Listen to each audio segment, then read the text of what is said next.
এই মুহূর্তের সবথেকে বড় খবর, প্রত্যাঘাতের কথা স্বপ্নেও ভাববেন না। অপারেশন সিঁদুরের পর পাকিস্তানকে সতর্ক করল আমেরিকা।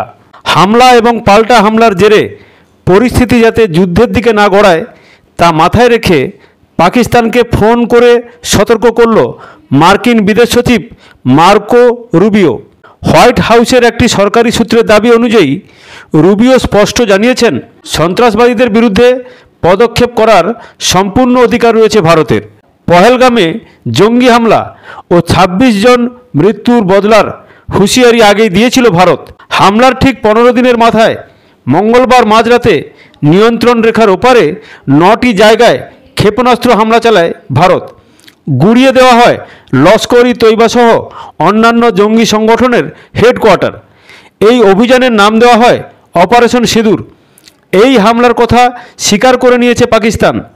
তাদের দাবি, হামলার জেরে ৮ জনের মৃত্যু হয়েছে, যদিও জানা যাচ্ছে অন্তত ৯০ জন জঙ্গির মৃত্যু হয়েছে এই হামলায়।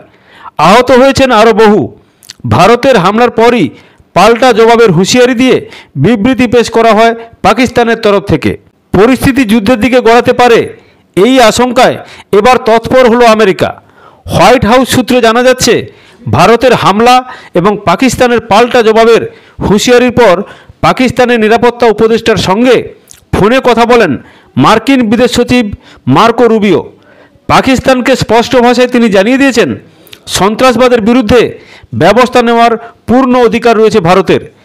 এই হামলার পর কোনো রকম হঠকারী সিদ্ধান্ত না নিয়ে পাকিস্তানকে শান্ত রাখার আবেদন জানিয়েছেন তিনি। পাশাপাশি এক্স হ্যান্ডেলে মার্কো রুবিও লিখেছেন, গোটা পরিস্থিতির দিকে নজর রাখছে হোয়াইট হাউস। দুই পরমাণু শক্তিধর দেশের মধ্যে সমস্যার শান্তিপূর্ণ সমাধান খুঁজতে আমরা চেষ্টা চালিয়ে যাব। অন্যদিকে হামলার তথ্য প্রকাশ্যে আসার পর বিবৃতি দিয়েছে মার্কিন প্রেসিডেন্ট ডোনাল্ড ট্রাম্প। এক্স হ্যান্ডেলে তিনি লেখেন, এটা লজ্জাজনক।